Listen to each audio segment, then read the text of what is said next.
तो आदाब, नमस्कार, गुड इवनिंग, सत श्री अकाल। एक बार फिर आप तमाम लोगों का स्वागत है क्राइम तक की कहानी के इस एपिसोड में। उम्मीद है पूरी फैमिली अच्छी होगी, अपना और अपनों का ख्याल रख रही होगी और आज रक्षाबंधन मना रही होगी। पूरी क्राइम तक फैमिली मेंबर को हैप्पी राखी, हैप्पी रक्षाबंधन। एक सुरेखा और एक अनुजा, इन दोनों ने कुरियर से राखी भेजी थी और ये दोनों राखी, ये जो है ये अनुजा की है, ये सुरेखा ने भेजा है। इसके अलावा चित्रा गांधी जी ने विश किया, सुलोचना, ये सारी मेरी जो बहनें हैं ये सब क्राइम तक फैमिली मेंबर की वजह से खूबसूरत रिश्ता बना है। तो हर एक बहनों को और हमारी पूरी क्राइम तक फैमिली मेंबर को हैप्पी रक्षाबंधन। कैमरे के पीछे अभी शिकारपुरी दिख रहे हैं मुझे, एकदम कुर्ता पैजामा में एकदम झकास नज़र आ रहे हैं। और अभी ये दफ्तर आए हैं आज बहुत लेट, क्योंकि इनकी भी करीब कज़न वज़न मिलाकर 2 दर्जन तो बहनें हो जाती हैं। अच्छा खासा इनका खर्चा भी होता है। हालांकि मैंने अभी तक अपनी इन बहनों को कुछ दिया नहीं। 2 बहन घर पे भी है, वो सुबह से कह रही हैं गिफ्ट दो, तो जल्दी हर एक के हिस्से में तोहफा आएगा। लेकिन ये खूबसूरत त्यौहार, खूबसूरत रिश्ता, ऊपर वाला ये खुशी बनाए रखे, ये रिश्ते को बनाए रखे और हर बहन कि उसके भाई जो हैं वो हिफाजत करते रहें, यही दुआ है। इन्हीं दुआओं के साथ आते हैं आज की कहानी के ऊपर।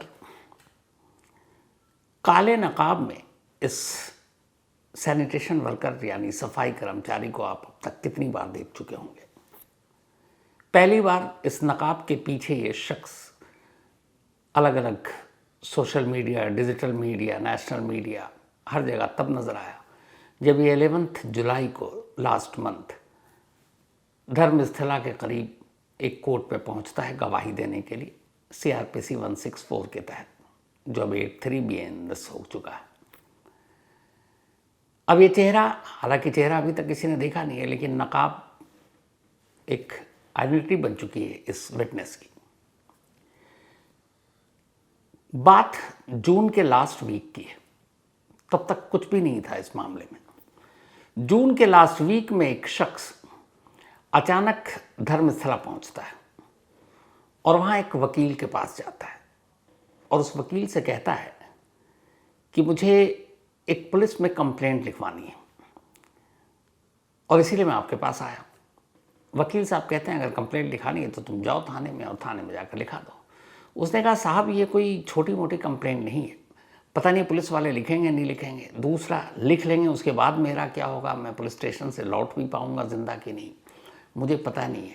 इसलिए मैंने कुछ लोगों से बात की अपने परिवार में, करीबियों से, तो उन्होंने मुझे ये सलाह दिया कि किसी लॉयर को हायर करो, वकील के पास जाओ और उनके ज़रिए पुलिस स्टेशन तक अपनी कंप्लेंट पहुंचाना। एक वकील का साथ होगा तो फिर तुम्हारी ज़िंदगी की सुरक्षा की थोड़ी सी गारंटी बढ़ जाएगी। वकील ने कहा अच्छा क्या बात है बताओ। उस बंदे ने कहानी सुनाई। उसने कहा साहब मैं धर्मस्थला में था, करीब 19 साल तक नौकरी की। 1998 में पहली बार मैंने एक लाश दफनाई थी। तो वकील ने कहा कि इस लाश के दफनाने में क्या मतलब, इसमें कौन सी ऐसी चीज़ है या क्राइम है। उसने कहा शायद वो मर्डर केस था, रेप का केस था, लेकिन मुझे ऊपर से धमकी दी गई, डराया गया, तो मैंने ये काम किया और उसके बाद तो सिलसिला चल पड़ा। वकील उसकी कहानी सुनता रहा। फिर उसने कहा कि सर मैं अब तक 100 से ज़्यादा लाशें दफना चुका हूँ।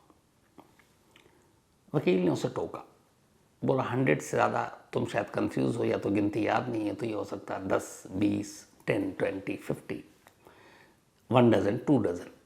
उसने दोबारा कहा नहीं सर 100 से ज़्यादा लाशें मैं दफना चुका हूँ। वकील ने तीसरी बार पूछा, उसने कहा जी मैं 100 से ज़्यादा लाशें दफना चुका हूँ। अब पहली बार वकील उस सामने बैठे शख्स को बहुत सीरियसली लेता है, उसे बहुत गौर से देखता है। अभी तक वकील के पास मतलब जो उसकी समझ में आ रहा था वो ये कंप्लेनेंट है, इसको कंप्लेंट लिखाना है, ठीक है जो फीस होगी दे देंगे, चलकर थाने में उसकी कंप्लेंट को टाइप करके जमा करा देंगे। लेकिन जब उसने तीसरी बार भी ये बात कही कि नहीं मैं 10, 20, 30, 40, 50 की बात नहीं कर रहा हूँ, मैं 100 से ज़्यादा बॉडी की बात कर रहा हूँ, वकील थोड़े सीरियस हुए। उसके बाद उन्होंने कहा कि ये जो तुम कह रहे हो ये कहानी गलत निकली तो। उसने कहा सर मैं यहाँ आने से पहले बहुत सारे लोगों से बात कर चुका हूँ और मैंने ये पता किया है कि पुलिस में या कोर्ट में अगर झूठी गवाही देते हैं या झूठे कंप्लेंट लिखाते हो आप, तो उसका अंजाम बुरा होता है, आपको जेल भी जाना पड़ सकता है। वकील ने कहा इसीलिए पूछ रहा हूँ, जो तुम कह रहे हो अगर ये गलत निकला तो क्या होगा। उसने कहा मुझे मेरा अंजाम पता है, लेकिन मैं जो भी कह रहा हूँ सच कह रहा हूँ। फिर उसने वो पूरी कहानी सुनाई जो उसके कंप्लेंट के ज़रिए मैं आपको सुना चुका हूँ पहले। वकील ने उसकी पूरी कहानी सुनी। उन्होंने कहा ठीक है, तुम किसी को भी ये बात बताना मत, आगे की कार्रवाई सोचते हैं। अब उन वकील साहब ने अपने बाकी साथी वकील, सीनियर वकील, उन सब से बात की। धर्मस्थला का नाम, धर्मस्थला के बारे में पहले से ही जो बातें थी, सारी चीज़ों को गौर से सोचा और फिर उससे कहा ठीक है तुम्हारी कंप्लेंट टाइप करते हैं। इसके बाद उससे कुछ और बातें की, फिर क्रॉस चेक किया, फिर ये भी पूछा कल को कहीं तुम बैक तो नहीं कर लोगे अपनी शिकायत से, पीछे तो नहीं हट जाओगे, और हमें पहले यकीन दिलाओ कि तुम्हारी शिकायत सच्ची है। उसने कहा कि साहब सच्ची है। और उसने उस वकील के सामने एक इंसानी खोपड़ी भी रख दी, जिसकी तस्वीर मैंने आपको दिखा रखी है पहले। उसने कहा साहब ये जो 100 से ज़्यादा लाशें दफनाई हैं उसका ये प्रूफ है। वकील घबरा के उन्होंने पूछा कहाँ से लाया। उसने कहा कि मैं 2014 के बाद से पहली बार 11 साल बाद धर्मस्थला गया था, जब मैंने ये मन बना लिया कि अब मुझे इस बारे में खुलासा करना है, तो मुझे पता है कि आगे बहुत सारे लोग सबूत मांगेंगे, तो पहली किश्त के तौर पर ये लेकर आया हूँ, पहले तो मुझे आप ही को साबित करना है। वकील ने देखा, समझ गया कि कुछ तो है। जब वकील साहब को यकीन हो गया कि ये बंदा सच कह रहा है, तब उन्होंने उसकी कंप्लेंट लिखी। फिर उन्होंने पूछा तुम्हें सारी चीज़ें याद हैं। उसने वकील साहब से कहा कि जो धर्मस्थला का पूरा नेत्रावती नदी का एरिया और फिर फॉरेस्ट का एरिया है, वहाँ जब मैं 11 साल बाद गया था 2014 इसी जून के महीने में भी इसी साल, तो बहुत सारी चीज़ें बदली भी देखी। जंगल और घने हो गए, पेड़ और बड़े हो गए, झाड़ियाँ और बड़ी हो गई। तो चीज़ें बदली हैं, लेकिन मुझे ये पता है कि कहाँ कहाँ लाशें दफन, थोड़ा बहुत 19-20 हो सकता है। तो उन्होंने कहा इस बात की गारंटी क्या है कि तुम इतने साल पुराने लाशों की बात कर रहे हो और अब भी वहीं हो। उसने कहा कि जो लाशें दफनाई हैं वो मेरे अलावा और कोई वहाँ पे जानता ही नहीं है, तो किसी और को पता होना नामुमकिन है।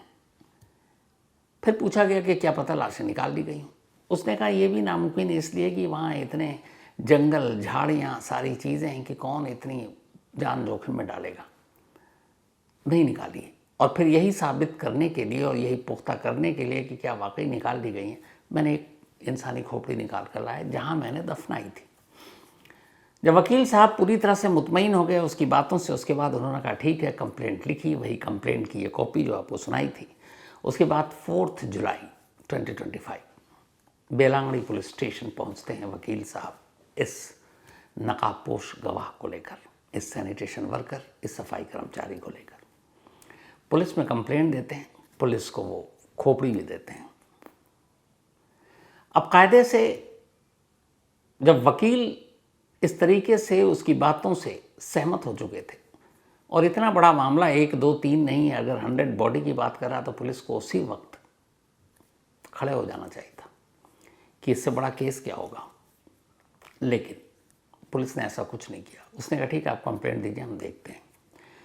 14 डेज गुजर गए थे। इसके बाद 4 जुलाई को उसने कंप्लेंट की थी वकील साहब के साथ मिलकर। 18 जुलाई को पहली बार बेलगाड़ी पुलिस एक स्टेटमेंट जारी करती है 3-4 पॉइंट के ऊपर, और ये 18 जुलाई को इसलिए करती है कि उससे ठीक 7 दिन पहले 11 जुलाई को, जब पुलिस को 4 जुलाई को कंप्लेंट दिया, एक हफ्ता कुछ नहीं हुआ, नेक्स्ट वीक 11 जुलाई को यही शख्स उसी वकील के साथ इसी धर्मस्थला के लोअर कोर्ट में पहुंचता है, बेलांगड़ी कोर्ट में, और वहाँ CRPC 164 जो अब 83 BNS भारतीय न्याय संहिता हो चुका है, उसमें स्टेटमेंट दर्ज कराता है। कोर्ट में जज साहब करीब 1.5 से 2 घंटे तक इसका स्टेटमेंट दर्ज करते हैं, क्योंकि ये वकील साहब भी मौजूद थे। 1.5 से 2 घंटे। जब बयान दर्ज हो गया, अब थोड़ा सा प्रेशर पड़ा पुलिस पर कि कार्रवाई करो, पर पुलिस ने फिर भी नहीं किया। एक हफ्ता बीत गया। 11 जुलाई को उसने मजिस्ट्रेट के सामने स्टेटमेंट दिया। उससे 1 वीक पहले 4 जुलाई को पुलिस में कंप्लेंट दिया। अब 18 जुलाई आ गए। 18 जुलाई का पुलिस एक प्रेस रिलीज जारी करती है क्योंकि मीडिया में खबरें सुगबुगाहट शुरू हो गई थी। पुलिस से जब पूछा जाता है कि भाई आपको 2 हफ्ते पहले कंप्लेंट दिया, मजिस्ट्रेट को भी बयान दिया, अब आप कुछ कर क्यों नहीं रहे हो? FIR 4 जुलाई को लिखी जा चुकी है। पुलिस कहती है हम इसलिए नहीं कर रहे हैं क्योंकि हम पहले इस बंदे की सच्चाई को टटोल रहे हैं और हमारी लोकल इंटेलिजेंस, हर जगह की LIU होती है, लोकल इंटेलिजेंस यूनिट, उससे हमें ये खबर मिली है ये शख्स अगर हम इसकी बताई हुई जगह पर खुदाई करने के लिए जाते हैं और कुछ निकलता है तो ये भाग जाएगा।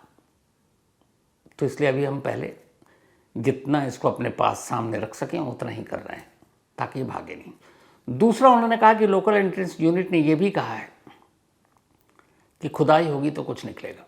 इसका मतलब है कि वहाँ की लोकल इंटेलिजेंस को भी पता था कि इस गवाह के बयान में दम है, लेकिन फिर भी पुलिस ने कुछ नहीं किया। आखिरकार मामला जब बेंगलुरु तक पहुंचा तब कर्नाटक सरकार ने SIT बनाने का गठन किया, जिसके बाद पहली बार 29 जुलाई को खुदाई शुरू हुई। खैर, जब इसने 164 के तहत 11 जुलाई को कोर्ट में बयान दिया, इस सफाई कर्मचारी ने, इस नकाबपोश ने, तब कोर्ट ने विटनेस प्रोटेक्शन एक्ट के तहत उसे और उसके परिवार की सुरक्षा के लिए आदेश दिया। पहले बेलांगीर पुलिस ने उसको प्रोटेक्शन दिया, जब SIT बनी तो फिर SIT ने। SIT के गठन के बाद से यानी लास्ट वीक ऑफ जुलाई से लेकर अब तक आज 9 अगस्त है, ये विटनेस SIT की हिफाजत में है क्योंकि उसे विटनेस प्रोटेक्शन एक्ट के तहत सुरक्षा दी गई है। अगर उसे कुछ भी होता है तो सीधे जिम्मेदारी SIT पर आएगी, इसलिए SIT उसकी सुरक्षा की पूरी जिम्मेदारी उठा रही है। और SIT की जिम्मेदारी इसलिए वो इस वक्त SIT की एक तरह से निगरानी में है। धर्मस्थला में जहाँ पर SIT ने एक टेम्परेरी कैंप बना रखा है, उसी कैंप में ये विटनेस है। इस वक्त जिस कैंप में SIT का ऑफिस है, ये गवाह लगातार वहीं पर रह रहा है। जब साइट पर जाना होता है, SIT की टीम सीनियर अफसर की निगरानी में इसका पूरा चेहरा ढककर अपनी कस्टडी में, अपनी हिरासत में, अपनी निगरानी में पूरे प्रोटेक्शन के साथ कैंप से लेकर नेत्रावली के नदी के किनारे हो या जंगल हो, वहाँ लेकर जाते हैं। आसपास में किसी अननोन अनजान शख्स को फटकने की इजाज़त नहीं होती। जब तक ये रहता है, SIT के लोगों से घिरा होता है। SIT की टीम में शामिल कुछ लोगों की जिम्मेदारी ही है सिर्फ इसकी हिफाजत करना। तो ये लगातार निगरानी में, उसके बाद जब पहुंचता है विटनेस कैंप में, तो उसी कैंप के कमरे में बाकायदा 24 घंटे की निगरानी में उसको रखा जाता है। वहाँ ड्यूटी होती है SIT या पुलिस वालों की, जो उसके ऊपर नज़र रखते हैं, जो ये भी देखते हैं कि उस कैंप के अंदर कोई अनजान शख्स न दाखिल हो। फिर अगली सुबह होती है, कहीं जाना होता है तो उसको अपनी हिरासत में ले जाते हैं। अगर बाहर लोकेशन पर नहीं ले जाना है तो ये वहीं कैंप के अंदर होता है और 24 घंटे CCTV कैमरे की निगरानी में SIT कैंप में, और या फिर बाहर तो पुलिस वालों की निगरानी में। और इसी निगरानी के तहत अब तक की सारी कवायद, सारी तलाश जारी है। और जब तक ये पूरी कवायद नहीं हो जाती, इन्वेस्टिगेशन या खुदाई, तब तक इसकी सुरक्षा इसी तरह होती रहेगी। SIT को भी पता है कि उसकी सुरक्षा इस वक्त कितनी ज़रूरी है।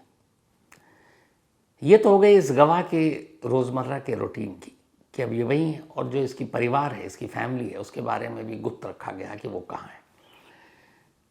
इतना पता है कि ये जो गवाह है, इसकी उम्र 50 साल से ऊपर है, ये 50 ईयर से ज़्यादा का है। और SIT के अलावा बाकी लोगों के सामने इसको चेहरा दिखाने की कहीं इजाज़त नहीं है, ना कोई देख सकता है, क्योंकि उसकी जान को खतरा है।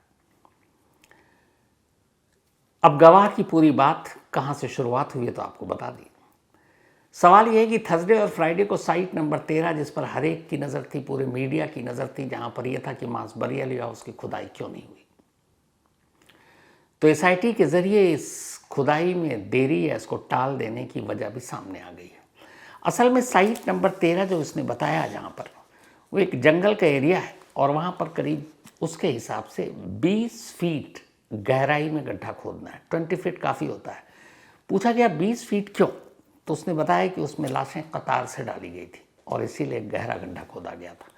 लेकिन दिक्कत ये आ रही है कि साइट नंबर 13 की मार्किंग तो हो गई, लेकिन एसआईटी वहाँ पे खुदाई नहीं कर सकती थी, और उसकी वजह थी कि जो लोकेशन मार्क किया गया वहाँ पर ठीक उसी जगह पर एक इलेक्ट्रिसिटी का ट्रांसफार्मर है, बिजली का ट्रांसफार्मर। अब वहाँ पर उस ट्रांसफार्मर के रहते हुए खुदाई करना बड़ा मुश्किल काम है। एक तो रेनी सीज़न, बारिश हो रही है, बाकी सारी चीज़ें, तो इसीलिए पहले ये तय किया है कि इस जगह की खुदाई टेक्नोलॉजी के ज़रिए से मदद से पहले इसको किया जाएगा, और उस टेक्नोलॉजी का इस्तेमाल का पहले ये पता लगाया जाएगा कि इस ज़मीन के अंदर कुछ लाशें दफन हैं कि नहीं, और अगर वो हैं तो फिर उस जगह की खुदाई तब की जाएगी जब इस ट्रांसफार्मर को यहाँ से हटा दिया जाएगा, और इस ट्रांसफार्मर से उसके आसपास के इलाके में बिजली जा रही है, तो एक दिक्कत ये भी हो सकती है। तो इसीलिए पहले इंतज़ाम किए जा रहे हैं कि ये इलेक्ट्रिसिटी से लोगों को डिस्टर्ब भी ना हो, अल्टरनेट इंतज़ाम किया जाए। 20 फीट की गहरी खुदाई करनी है, तो ये सारी चीज़ें। और दूसरा, यहाँ पर एसआईटी टीम ने मांग की है कि वो इस खुदाई से पहले यहाँ पर ग्राउंड पेनेट्रेटिंग रेडार यानी कि जीपीआर सिस्टम के ज़रिए ज़मीन के अंदर की खोज की जाए। कर्नाटक सरकार को इसके लिए एसआईटी ने अर्जी दे दी, और कर्नाटक सरकार से कहा है कि साइट 13 पर खुदाई के लिए हमें ये इलेक्ट्रॉनिक इक्विपमेंट्स चाहिए, और कहते हैं कर्नाटक सरकार ने मंजूरी दे दी है।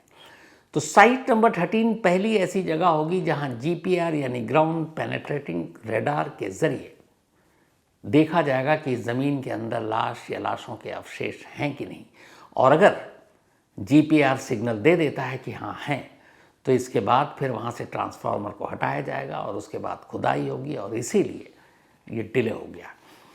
और इस डिले की एक और वजह थी कि अब तक 29 जुलाई से लेकर जो खुदाई हुई साइट 12 तक, उसमें जो कुछ बरामद हुआ, और जो पूरी एसआईटी की टीम है, जो फॉरेंसिक टीम है, उनके साथ एसआईटी के चीफ प्रणब मोहंती, डीजीपी, उन्होंने एक बंद कमरे में मीटिंग की, और इस बंद कमरे में मीटिंग के बाद उन्होंने ये प्लान किया कि अब तक जो हमें मिला है इससे आगे हम कहाँ तक जा सकते हैं, और हमें आगे क्या क्या ज़रूरत पड़ेगी।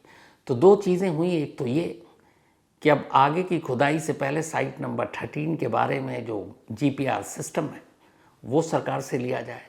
नंबर 2, जो नए साइट्स हैं उसके बारे में भी मार्किंग की जाए। लेकिन इससे बड़ी चीज़ ये कि अब आगे की खुदाई सिर्फ और सिर्फ इस नकाबपोश विटनेस यानी गवाह की ही गवाही के ऊपर नहीं हो, बल्कि वो जो मार्किंग कर रहा है, क्योंकि उसने बड़ी ईमानदारी से ये बात कही है कि लंबा वक्त जंगल, घने जंगल, झाड़ ये सब उगाते हैं, मैं थोड़ा बहुत कंफ्यूज हो सकता हूँ, दाएं बाएं हो सकता हूँ, है यही। तो इसीलिए कुछ और विटनेस आए, तो अब एसआईटी ऐसे विटनेस को भी सामने लाने की कोशिश कर रही है जो थोड़ा सा मदद कर सके। तो अब तक एक अकेले विटनेस के बलबूते पर ये सारी सर्च ऑपरेशन चल रहा था। अब बाकी विटनेसेस सामने आ रहे हैं, उनको भी ये मौका दिया जाएगा। जैसे एक 15 साल की लड़की के बारे में एक शख्स सामने आया था, नटराजन, तो उसके कहने पर भी वहाँ खुदाई होगी। तो अब एक नहीं बल्कि कई विटनेस एसआईटी के पास हैं। कुछ विटनेसेस के बारे में भी खुलासा भी नहीं किया गया क्योंकि उनकी भी जान को खतरा हो सकता है। तो उन लोगों के इशारे पर आगे की खुदाई होगी। तीसरी चीज़, जिस जगह पे ये कैंप एसआईटी का ऑफिस है, इसको अब एक पुलिस स्टेशन का दर्जा दे दिया है कर्नाटक सरकार ने, और ये एसआईटी चीफ की मांग पर किया गया है, क्योंकि उनका कहना था कि बहुत सारे लोग कंप्लेंट लेकर आ रहे हैं, पुलिस के पास जा रहे हैं, तो पुलिस कह रही है कि ये जांच अब एसआईटी को दे दिया गया, आप एसआईटी के पास जाओ। एसआईटी की दिक्कत ये थी कि एसआईटी जांच तो कर सकती है, एफआईआर दर्ज नहीं कर सकती, क्योंकि एफआईआर दर्ज करने का राइट एक पुलिस स्टेशन में होता है, और पुलिस स्टेशन में एक इंस्पेक्टर रैंक के अफसर के पास ये पावर है होता है कि वो एफआईआर दर्ज करे। तो कर्नाटक सरकार ने एक नया आदेश पास करके ये कहा है कि जब तक ये जांच होगी, ये जो कैंप इस वक्त टेम्परेरी बनाया गया एसआईटी का, ये कैंप ही एक तरह से एक पुलिस स्टेशन का होगा, उसको पुलिस स्टेशन का दर्जा दे दिया गया, और एक इंस्पेक्टर रैंक का अफसर जो इस एसआईटी टीम में शामिल है वो उस पुलिस स्टेशन का स्टेशन हाउस अफसर होगा यानी एसएचओ, और उसके पास ये पावर होगा कि किसी भी कंप्लेनेंट की वो एफआईआर दर्ज करे। इससे एसआईटी को सहूलियत ये होगी कि उसे पुलिस स्टेशन का मुंह देखना नहीं पड़ेगा, सब कुछ एक छत के नीचे होगा, और फिर वहीं से आगे काम जारी होगी। तो ये सारी चीज़ें हो गई, मीटिंग हो चुकी है। अब नेक्स्ट वीक नया खुलासा, नए साइट, नई मार्किंग, लेकिन नज़र होगी साइट 13 पर, जहाँ जीपीआर सिस्टम के ज़रिए पहले मार्किंग, उसके अंदर की तलाशी, फिर खुदाई, फिर ट्रांसफार्मर को हटाना, ये सारी प्लानिंग में ही वक्त लग रहा था। इसीलिए साइट 12 के बाद इस खुदाई को रोक दिया गया। 13 के अलावा 14 और 15 ये दो नए साइट की भी शिनाख्त की गई है। तो अब तक 13 थे, अब 15 हो गए हैं, उनकी भी खुदाई होगी। अब साइट 13 से पहले हो, 13 के बाद, ये अभी नहीं कहा जा सकता। तो नेक्स्ट वीक काफ़ी हेक्टिक, काफ़ी उथल पुथल होने वाला है इस धर्मस्थला की लाशों की तलाश को लेकर, जो पूरी एक सर्च ऑपरेशन है, उसको देखते हुए। तो फिलहाल कहानी में आज इतना ही, लेकिन कहानी ख़त्म करूँ उससे पहले वही अपना सिलसिला। आज श्रद्धा तिवारी, इनका बर्थडे है, तो हैप्पी बर्थडे श्रद्धा जी। और ये अमित तिवारी जी की वाइफ है। इसके अलावा हमेश यादव, इनका भी आज बर्थडे है, तो हैप्पी बर्थडे हमेश। और ये भेजा है शशि भूषण तिवारी एंड फैमिली ने, तो हैप्पी बर्थडे। साथ ही गुंजन, इनका भी आज जन्मदिन है, तो हैप्पी बर्थडे गुंजन। और ये भेजा है रुक्मणी ने। इसके अलावा प्रताप सिंह, इनका भी आज जन्मदिन है, तो हैप्पी बर्थडे प्रताप। और ये भेजा है अंजलि सिंह ने। मोहम्मद मुस्तकीम, इनका भी आज बर्थडे है, तो हैप्पी बर्थडे मुस्तकीम। और ये भेजा है सुमाइला ने, सुमाइला इनकी वाइफ है। इसके अलावा डॉक्टर अनिल सिंह, इनका भी आज जन्मदिन है, तो हैप्पी बर्थडे डॉक्टर साहब, डॉक्टर अनिल सिंह जी। और ये भेजा है डॉक्टर रेणु सिंह ने। डॉक्टर रेणु सिंह जी अनिल सिंह जी की वाइफ हैं। साथ ही मास्टर अरविंद कुमार, इनका भी आज बर्थडे है, 3rd बर्थडे, तो happy birthday Arvind, happy birthday, खुश रहो। और ये भेजा है सोनाली एंड राकेश, ये दोनों उनके पेरेंट्स हैं। तो इसके साथ ही कहानी में आज इतना ही। कल संडे है, कल रात आप चाहें तो 11 बजे आज तक पर क्राइम कहानियाँ विश्रम सुन सकते हैं, देख सकते हैं। वरना मंडे तो आपसे मुलाकात होगी रात 9 बजे किसी नई कहानी के साथ। तो तब तक अपना और अपनों का ख्याल रखिएगा। और एक बार फिर हैप्पी रक्षाबंधन पूरी क्राइम तक फैमिली को।